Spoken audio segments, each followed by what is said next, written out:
Hey guys, we are Oh, live. hi. Go ahead and get started, Natasha. Okay.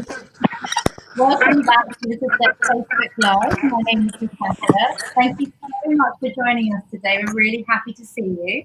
Just a few friendly reminders before we begin. We do go live every 2 weeks with some really interesting interviews, some resources from experts and DIY projects for everybody around Asia. So if you'd like to be reminded of any of our upcoming events, please go to our Facebook page. And there you'll see a list of events and you can sign up to anything and you'll get a reminder sent straight to your phone.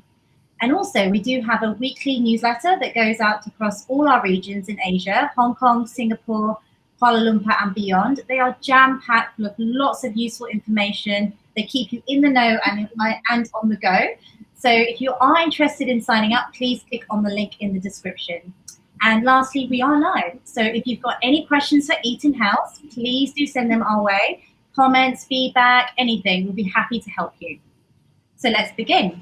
So today we're going to be discussing bilingual immersion. What is bilingual immersion? What is it about?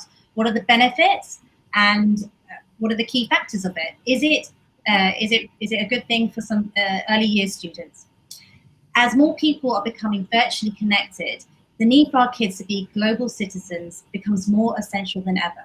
And learning a language is a really key way of keeping our kids having an edge, basically, giving our kids an edge and making them stand out.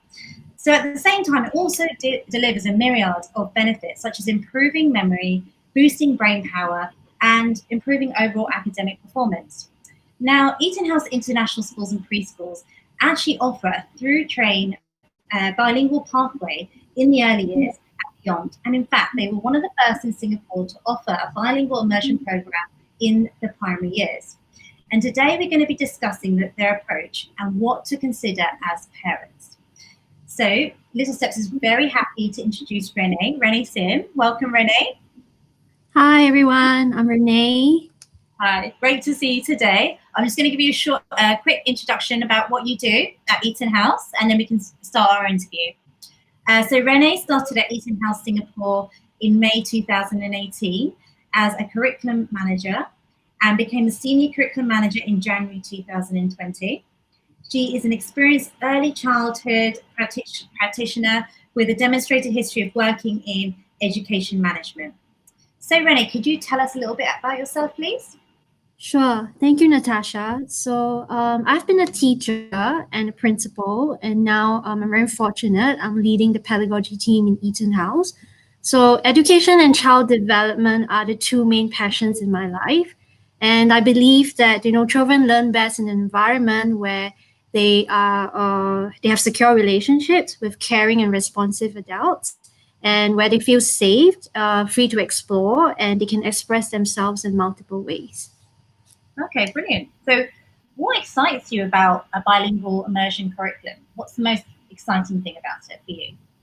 Sure. So what excites me most is that the bilingual immersion curriculum allows the child to have extended contact with the language. So when we talk about learning the language, it's not just about, the language acquisition. It's also about learning, through getting to know the language, first of all, learning through the language that requires them to demonstrate their cognitive thinking abilities, to express their thoughts and ideas through multiple ways. And lastly is to learn through the language and about the language, how it's used across different, subject areas like math, science, even geography. So for example, when they're learning about, a topic about math, they'll be learning math vocabulary in Mandarin. Or if they're doing a science experiment, they will be learning the scientific terms in Mandarin, which is very interesting. And if they're going to a topic about geography, you can imagine they will be describing, place, scale, and time, in Mandarin. Right, okay, amazing. Okay. Okay, today we're going to be splitting up our chat into 3 areas of focus. So what is a bilingual immersion curriculum?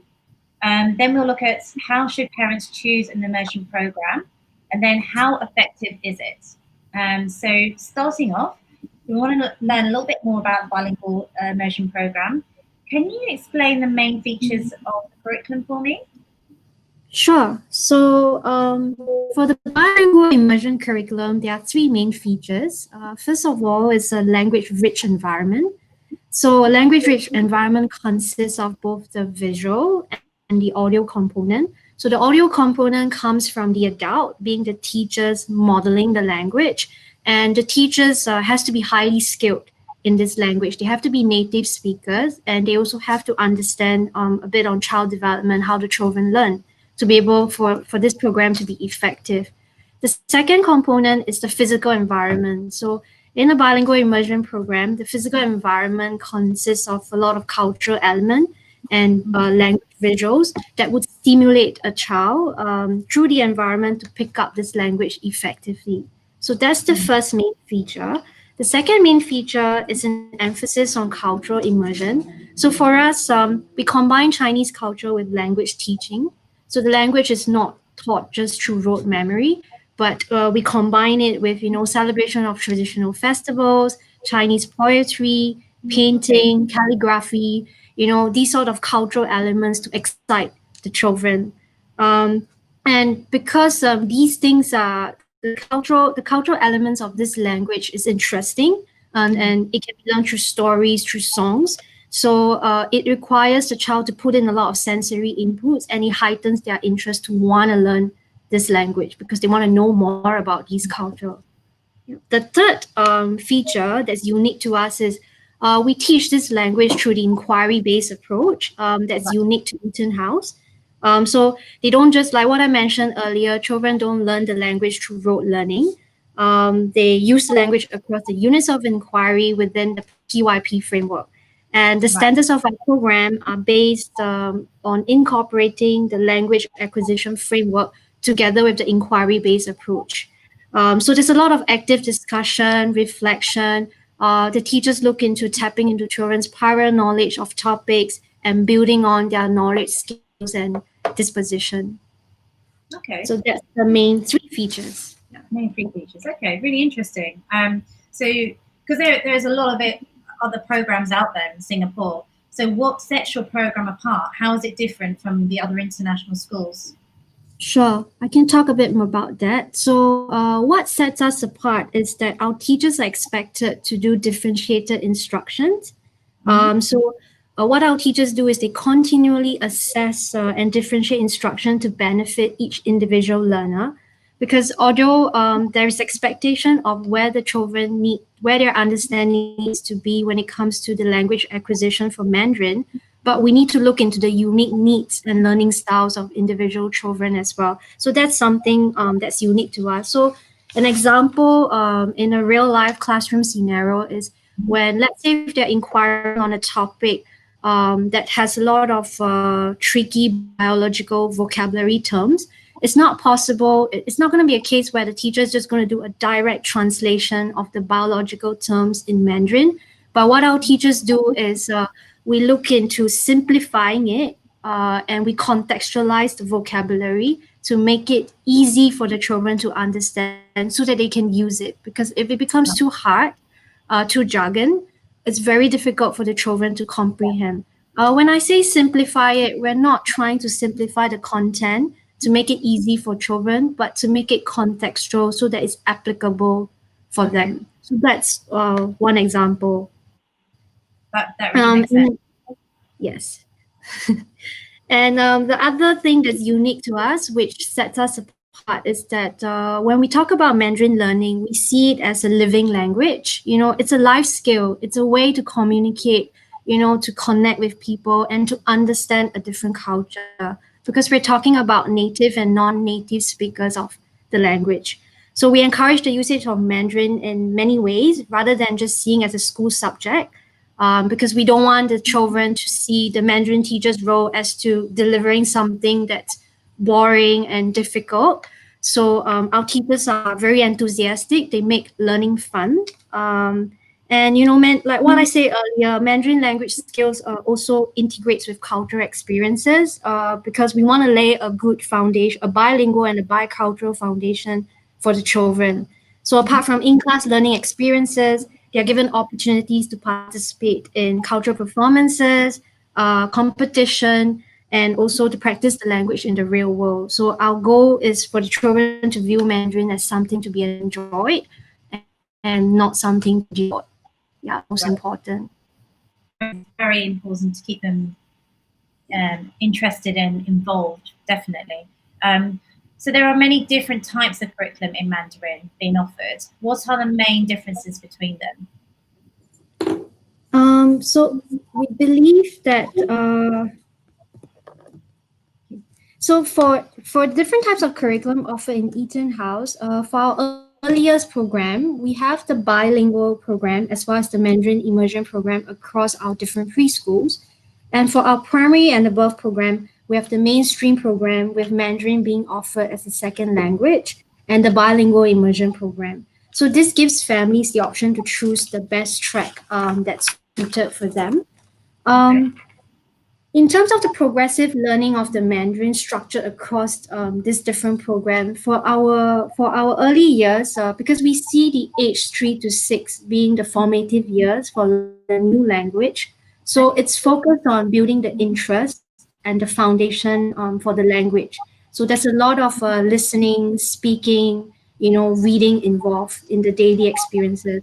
And when they move to the primary school, because they have the foundation, the genuine interest for the language, and they may already be starting to converse in this language daily with their peers, maybe even with their families or people outside of home, we start looking at building fluency and expanding on their vocabulary. So that's where they will be able to use the language to learn more about the topics of the world as they go through the different units of inquiry within the PYP framework. Okay. Excellent. Okay. So, Yeah. Sorry, Rene. no, I finished the portion. Brilliant. Okay, thank you for letting us know that. So there definitely there are some differences in the types of curriculum offered in Mandarin. Thank you for sharing those with us. So today we are splitting up today's chat into 3 areas of focus. So we've just discussed what is a bilingual curriculum, bilingual immersion program, and now we're going to look at the parents actually choose, because how do you choose, and then how effective is it? So how should parents choose in an immersion program? So what should we consider when choosing a bilingual Mandarin immersion curriculum? That's a mouthful. How should you tell me? How should we consider?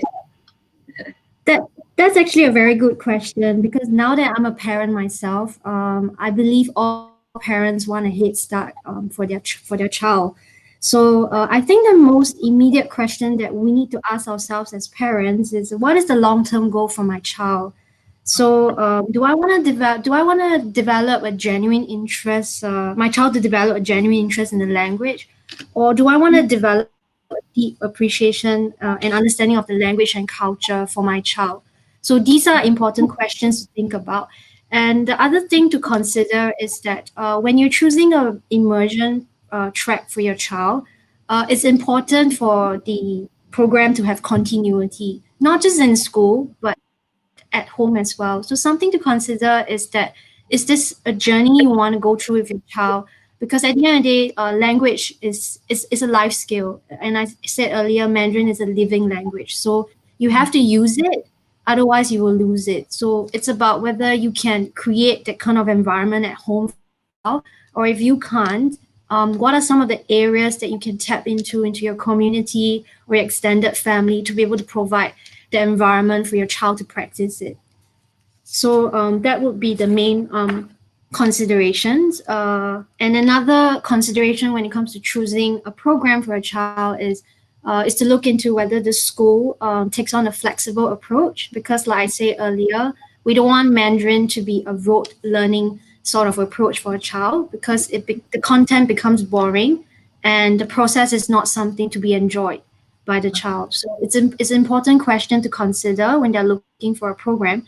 And also the responsibility from teachers, like do the teachers take into consideration of the children's needs, different learning style, and the social emotional as well? Because when it comes to learning a new language, I think it's about building that confidence level. So a really caring, responsive teacher who gives encouragement will really help greatly in a child.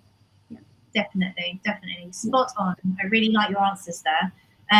If a child has never been exposed to Mandarin, what is the best way for him or her to learn the language? Because it is, as you're saying, it's quite a difficult language. You need that motivation. So, what are your tips for that?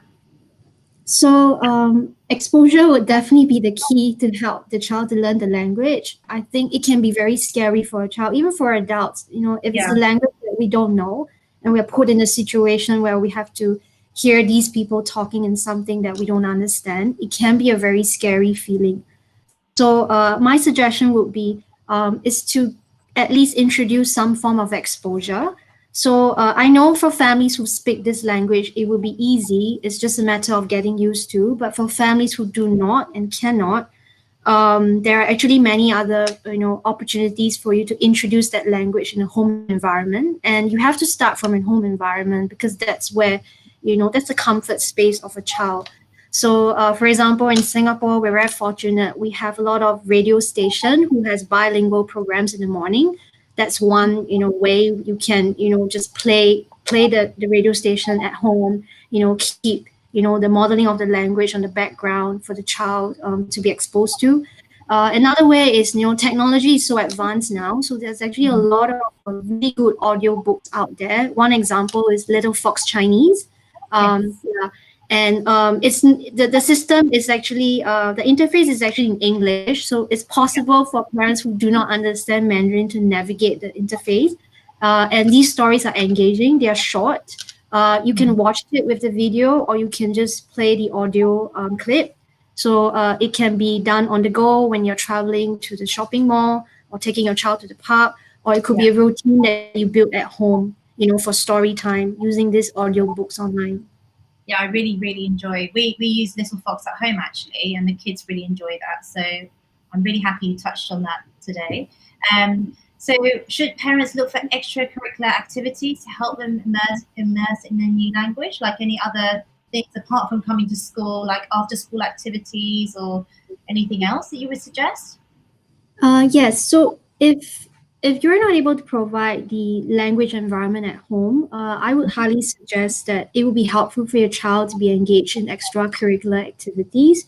Uh, but it's important to again understand the focus of these activities. So again, going back to the point I mentioned earlier, it's not about rote learning, memorization, Right. academic performance, but to build that genuine love and interest and appreciation for the language. So speech and drama, multiple Chinese art classes are a good extracurricular activities for parents to consider. Okay. And those are available in Singapore, and I know we've got some of those in Hong Kong as well. So if anybody's listening from somewhere else, then we've got those available too. And so just splitting up, we are splitting up today's chat into three areas of focus. What is bilingual immersion curriculum? How should parents choose an immersion program, and how effective is it? So just touching on how effective is it. What are some common misconceptions about language immersion that Um, you come across? Sorry. sure, no problem. So one of the misconception from parents is that language is taught through rote memory and focus on formal education readiness, which is true to a certain degree. Like people like us who learned Mandarin in the past, that was how we were taught.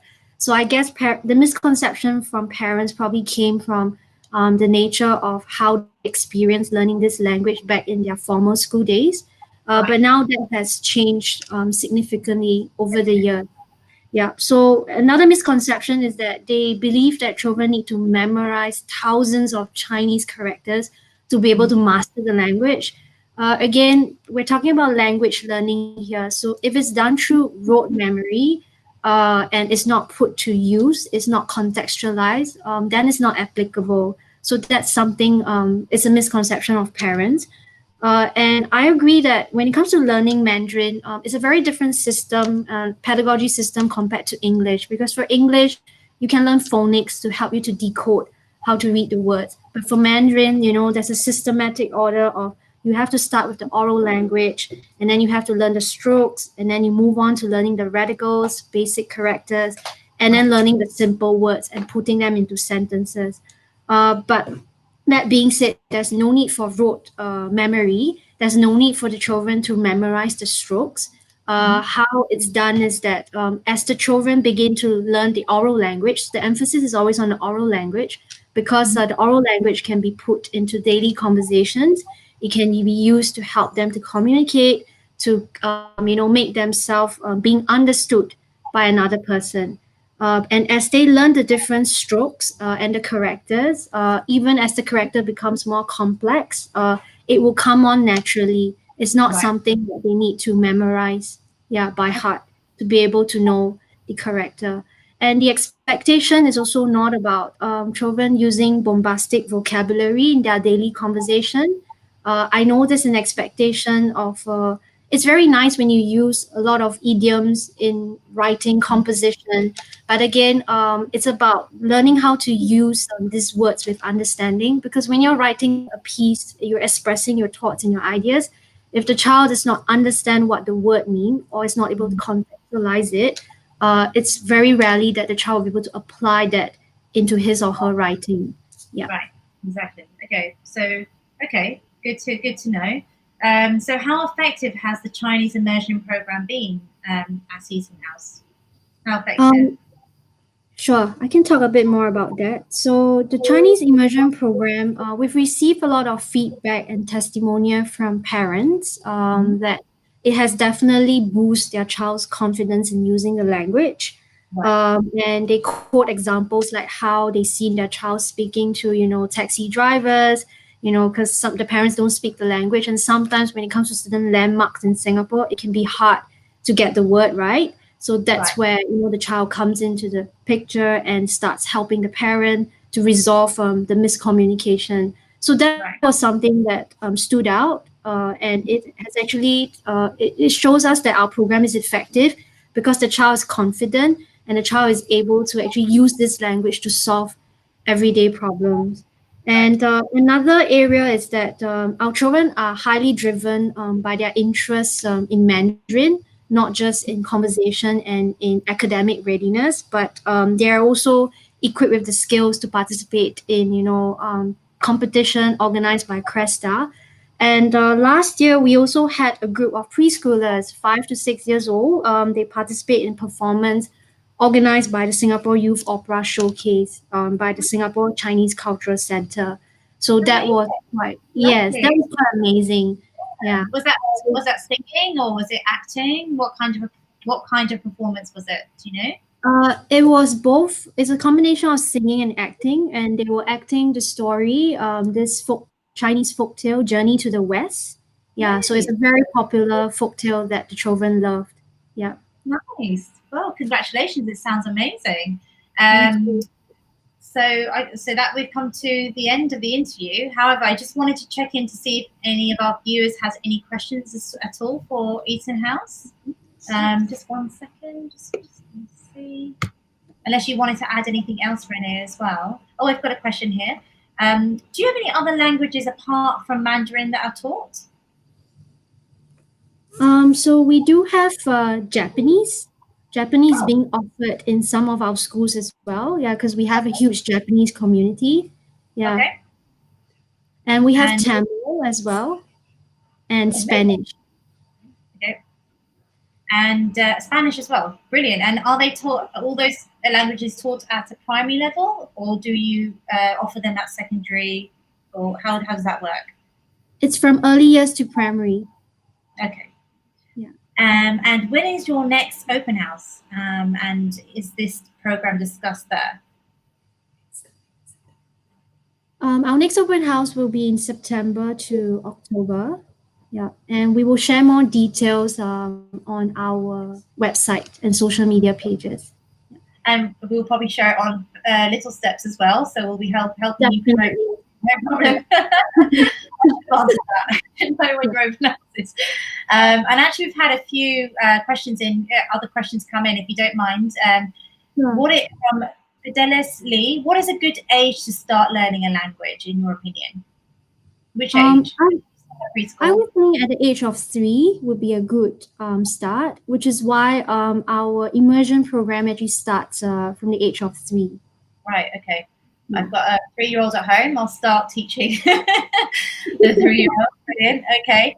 And Rong came in today with, if the parent doesn't speak the language, how can they support their children? And I think we touched upon that with the radio, having the radio on at home, and the audio books, any extra other activities that you can do with your children. If there's anything else you'd like to add to that?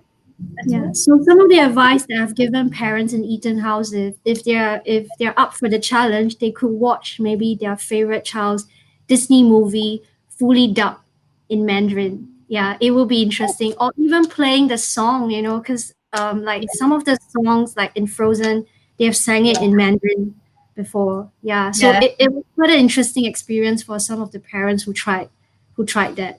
Yeah. I might try that today, Okay, so great. Thank you so much. Anything else you'd like to add at all? And if we have any other questions that come in, we will send them to you.